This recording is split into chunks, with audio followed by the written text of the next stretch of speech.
Hello there, this is Douglas Rumbaugh, and I've decided I want to revive my reading of Ovid's Metamorphoses. When we left off in the last video covering this, we were just about to start reading the part where Ovid goes over the 4 ages of humanity, the 4 ages of human history. And this is an idea that, like much of his Metamorphoses, predates Ovid by a fair bit. I don't know where the idea originally came from, but Hesiod definitely writes about 5 ages of humanity, and Ovid is almost certainly using that same model in the Metamorphoses. So I thought it would be interesting, before we get back to Ovid, to take a slight detour into Hesiod and take a look at these 4 ages of humanity from Hesiod's point of view, and then we can compare and contrast what Hesiod has to say about them with what Ovid, writing a good 700 years later, has to say about them. Hesiod was writing around 700 BCE, and Ovid was writing in the 1st century AD, so like 88, somewhere around there. So much later. Hesiod breaks human history out into 5 ages: the golden, silver, bronze, heroic, and iron. Ovid does not do the heroic age, and we're actually just going to ignore it as well. The basic idea of these ages is we have a gradual degeneration of humanity from some idealized golden age where everything was wonderful to the present day iron age where everything sucks. It's a bit on the nose, but that's kind of what he's getting at. The heroic age breaks that pattern, and now I'm not a classical scholar, but in my opinion, the heroic age basically just exists as a way for Hesiod to exempt the heroes of Greek mythology from fitting inside of this whole scheme. The heroic age is the age of like Achilles and things like that during the Trojan War, when you had the classical Greek heroes. And you don't want to be running around saying that the heroes of your culture existed in one of these degenerate forms. So the heroic age is this temporary break from the pattern. If it doesn't talk about it, we're not going to talk about it. But we will cover Hesiod's telling of the gold, silver, bronze, and iron. One thing that's worth pointing out and bearing in mind as we go into this is that although it's set up like demarcations in time, right? You have the golden period, and then later in time you have a silver period, and so on. And there's certainly a temporal component to it. In a sense, call these ages is almost, it doesn't feel quite right, because he's not talking necessarily about time periods in human history. As we read this, what we'll see very clearly is that we're actually talking about different creations. So humanity is created, and then there's the golden age, and then humanity all dies, and then humanity is created again, and there's the silver age of this second creation, and then that all dies, and then we have the bronze age, and we have a third creation, and then that all dies, and then we have the heroic age and a 4th creation, and then that all dies, and then we have the final creation in the iron age, and then hasn't died yet, but he says when it will die. So we're in a sense, we're almost talking about different creations, different attempts by the gods at creating humanity. We're going to be reading from Hesiod's Works and Days, in translation by Evelyn-White in 1920. I'm going to provide a link to a full translation of this work in the description so you can read through it if you like. It's not very long. I will warn you, though, it is not very interesting on the whole. It opens up with some mythological content. You have Prometheus and Pandora's box, and then you have this. But after that, it basically turns into a list of rules. It kind of reminds me a little bit of like Leviticus or Deuteronomy kind of thing, where it's just rules of ways to do things and how to live, and then almost like a manual for how to run your farm.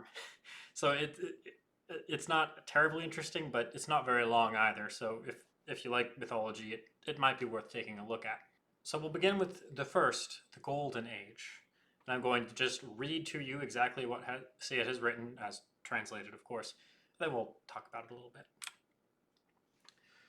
First of all, the deathless gods who dwell on Olympus made a golden race of mortal men who lived in the time of Cronus, when he was reigning in heaven. And they lived like gods without sorrow of heart, remote and free from toil and grief. Miserable age rested not on them, but with legs and arms never failing, they made merry with feasting beyond the reach of all evils. When they died, it was as though they were overcome with sleep, and they had all good things. For the fruitful earth, unforced, bare them fruit abundantly and without stint. They dwelt in ease and peace upon their lands with many good things, rich in flocks and loved by the blessed gods. This is the Golden Age. This is the first initial creation of humanity under the Titans. This is before the Titanomachy when Zeus takes over. A couple of key points here is this is during the reign of Cronus. It is peaceful, and we're going to see this a lot in Ovid. We're going to see a lot of emphasis on peace, but not just peace, lawless peace. But I don't want to get ahead of myself, talk too much about Ovid. It's peaceful, free from work and toil, long life and no aging. People do die, but they don't age, and they live for a long time. And then when they do die, they go peacefully in their sleep. So we're still mortals. Interestingly, though, we're mortals cohabitating with the gods. There's not this clear separation, aside from perhaps our mortality, between humans and the gods at the time. We don't get tired. We don't have to farm or anything like that. Food is just there for us. For the fruitful earth, unforced, bear them fruit abundantly and without stint. So agriculture isn't a thing yet. There's no work. Now this, to me, and I'm certainly not the only one to draw this parallel, this is very Eden-like. Now, one thing that I find particularly interesting about it is how it ends. So we have the good times, right? And they're obviously not going to last forever, so they have to come to an end. What we see in the Hebrew creation narrative is that it ends, in a sense, because of us, right? We end it. We eat from the fruit of the tree of knowledge of good and evil, and that's what brings the whole Garden of Eden thing to a close.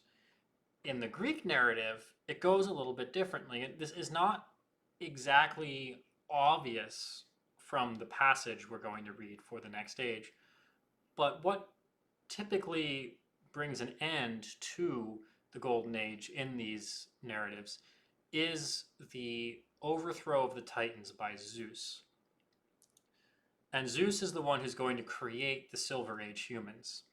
So in a sense, in this Greek narrative here, we're along for the ride, and the good times get messed up in a way by the gods themselves. Whereas in, say, the Genesis narrative, the good times get messed up by us. I just find that to be an interesting contrast between, say, the Greek way of viewing this and the Hebrew way of viewing this. In any case, let's get into the Silver Age. Now, the Silver Age is going to open with just a discussion of what happened to the Golden Age people. So, but after the earth had covered this generation, they are called pure spirits, dwelling on the earth, and are kindly delivering from harm, and guardians of mortal men, for they roam everywhere over the earth, clothed in mist, and keep watch on judgments and cruel deeds, givers of wealth, for this royal right also they received. So this is the Golden Age humans after they die. They're sticking around as guardians. Interestingly, the word for this, the word that's used for these people is demons. This is predominantly a Linux channel. Demons on a Linux server or on a Linux computer, right? You have your demons are the servers running in the background that are always there. This is where that comes from. So look at that. We got a little Linux tie in here. This is why we call those servers like Apache and whatnot demons running on your machine, because they're always there, covered in mist in the background. Just an interesting bit of trivia. Anyway, then we get into the creation of the Silver Age humans. Then they who dwell on Olympus made a second generation, which was of silver, and less noble by far. It was like the golden race, neither in body nor in spirit. A child was brought up at his good mother's side 100 years, an utter simpleton, playing childishly in his own home. But when they were full grown, and were come to the full measure of their prime, they lived only a little time, and that in sorrow because of their foolishness, for they could not keep from sinning and from wronging one another. Nor would they serve the immortals, nor sacrifice on the holy altars of the blessed ones, as it is right for men to do wherever they dwell. Then Zeus, son of Cronus, was angry, and put them away, because they would not give honor to the blessed gods who live on Olympus.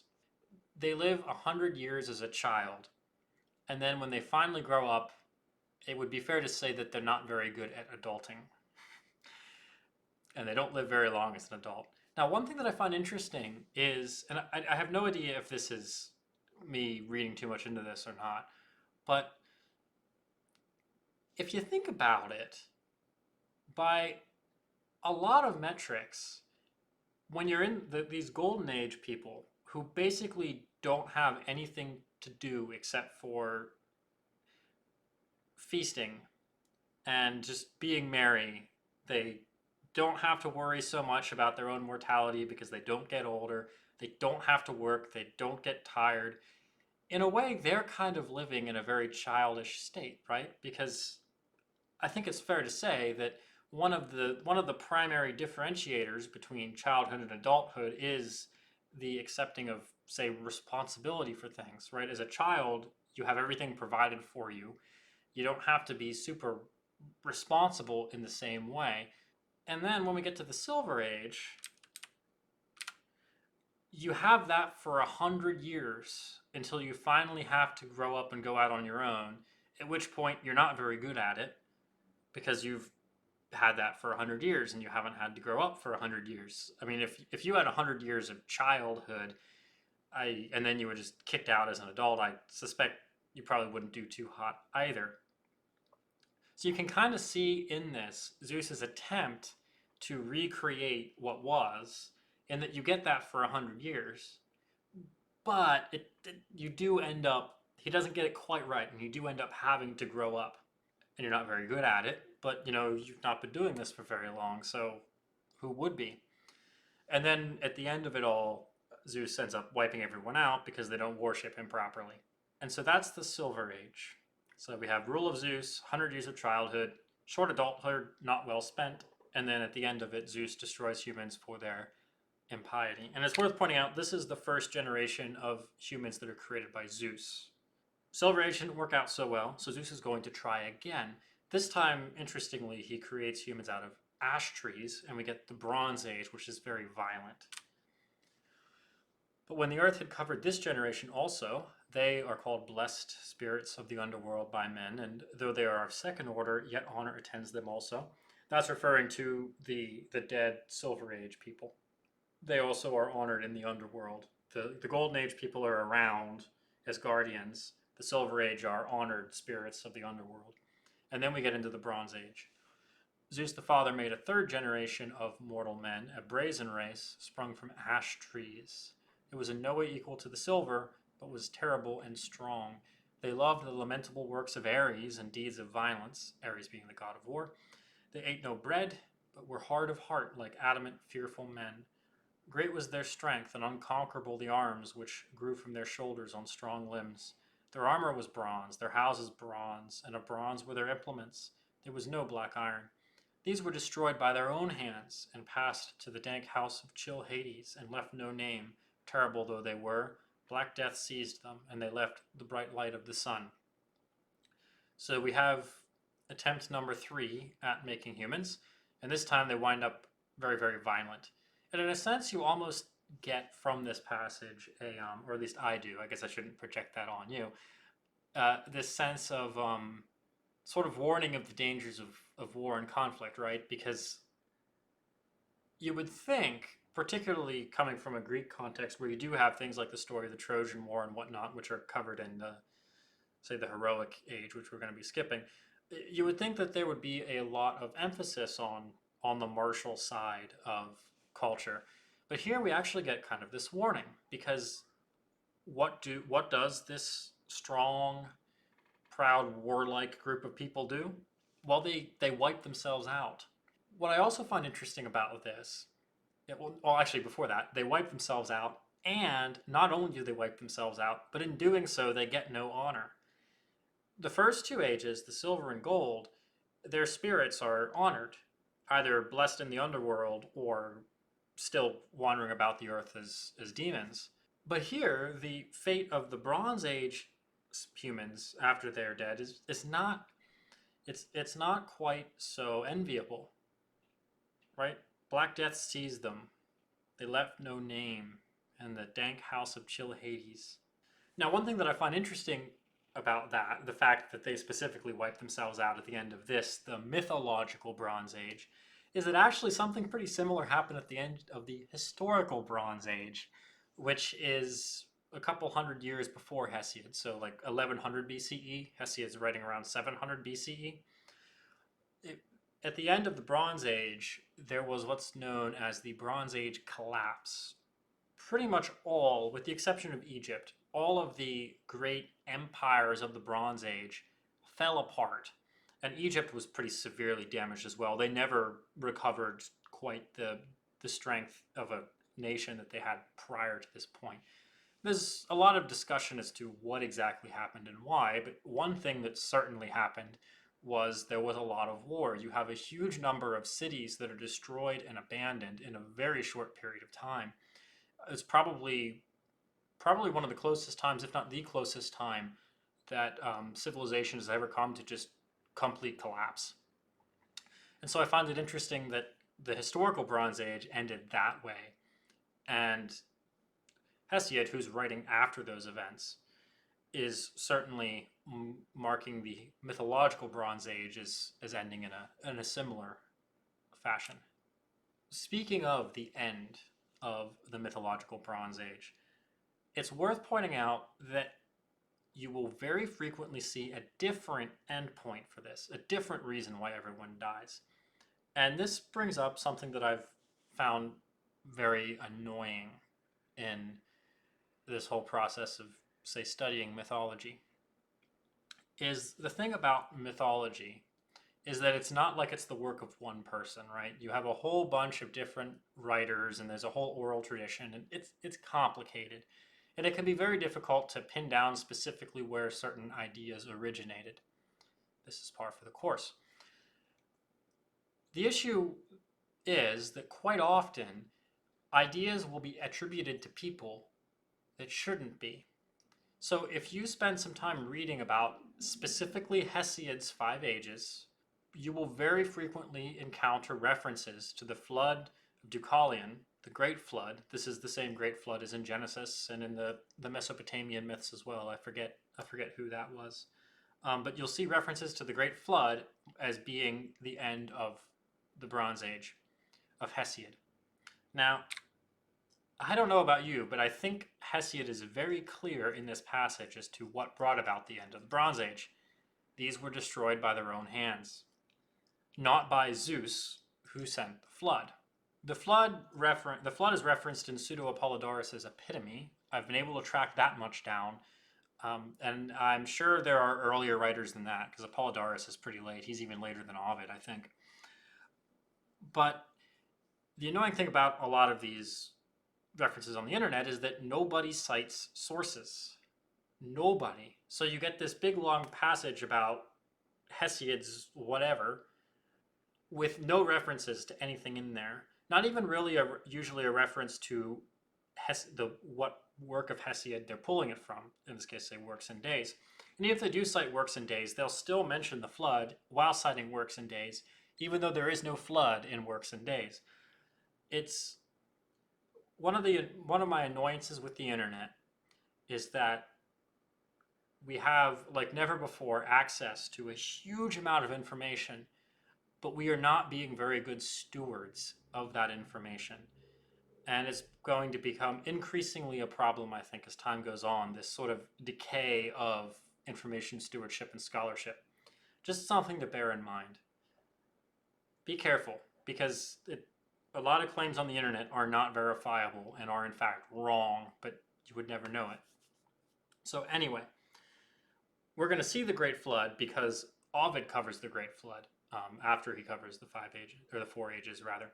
But just bear in mind that this flood narrative that you see, even when it's associated with Hesiod's Works and Days, is not actually in Hesiod's Works and Days. Okay, so that's the Bronze Age.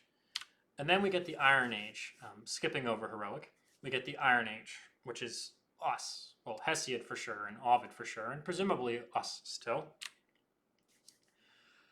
Thereafter, would that I were not among the men of the 5th generation, but either had died before or been born afterwards.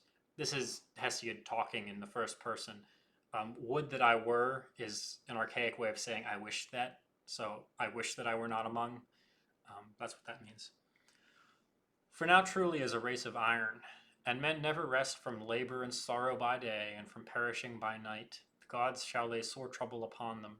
But notwithstanding, even these shall have some good mingled with their evil, And Zeus will destroy this race of mortal men also when they come to have gray hair on the temples at their birth.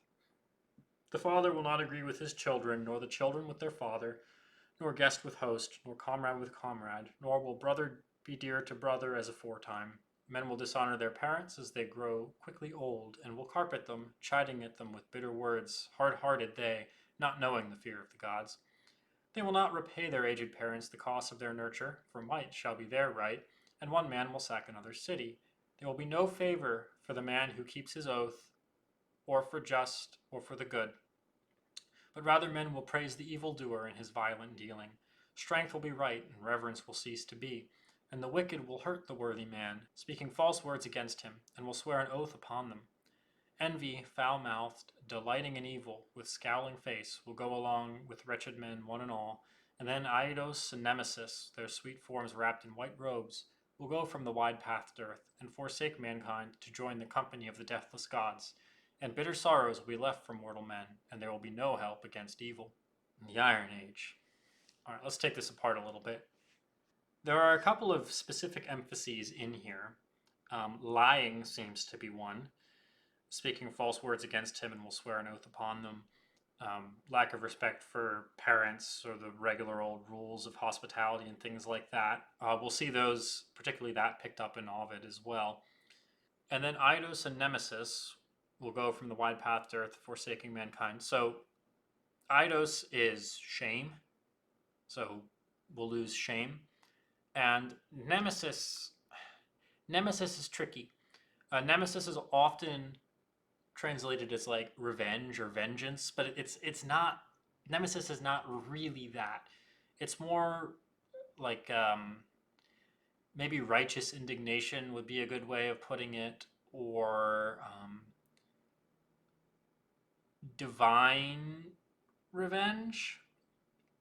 So Nemesis is the thing that cuts you down when you are, say, overly proud without good reason.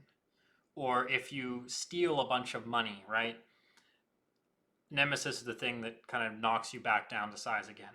So revenge is probably not the best word to describe Nemesis. But what we're seeing here is the idea that basically shame and perhaps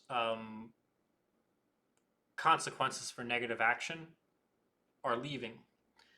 And so people are just left with bitter sorrows and no recourse. Obviously, if you don't feel shame and if you aren't punished for negative action, well, that's not a good spot to be in. Now, additionally, one thing that I found really interesting, and I've been thinking about this, I've actually tried to record this video several times now, and over the past couple of days, and I've been thinking a lot about what's in these passages. And one thing that I find particularly interesting is the line, "And Zeus will destroy this race of mortal men also when they come to have gray hair at the temples at their birth." Now, what does it mean for an infant to be born with gray hair? The thing that keeps popping into my head as I think about this, and again, bear in mind, I'm not a classical scholar, and I'm not an expert in this. This is just some random guy on the internet's interpretation of this, so accept that for what it is. But perhaps an unearned sense of maturity, right? There's a sense to which gray hair has become associated with wisdom, perhaps, and maturity. Let's go with wisdom even. And this idea that an infant can be wise, right, is kind of laughable in a sense, because wisdom is something that comes with experience. You have to learn over a long period of time to be wise, but you can certainly say that you're wise. And the idea, Zeus will destroy this race of mortal men when they come to have gray hair on the temples at their birth. I feel like that's perhaps the point that Hesiod is trying to make there, is that as humans begin to claim unearned wisdom or think of themselves as wise when they're not because they're too young, or they're not experienced enough or whatever, that's going to bring about the destruction of the humans of this age. I don't know if that makes any sense, but that's kind of how I've come to interpret that particular sentence over just a couple days of thinking about it. Just the things that we talked about. So those are the 4 ages as told by Hesiod. Now, next time, we're going to dive into Ovid and see what Ovid has to say about this same thing. So that should be relatively interesting. We'll see a lot of commonalities. We'll see some differences because Ovid was writing hundreds of years later and to a different culture. Hesiod was Greek, early Greek, and Ovid was writing at like the birth of the Roman Empire. So very different conditions, and I think we'll see some significant differences between the two due to those different circumstances of writing. So stay tuned for that. I hope that you found this interesting. I know it's not the usual sort of content for this channel, but it is certainly something that I enjoy. And I will see you in the next video.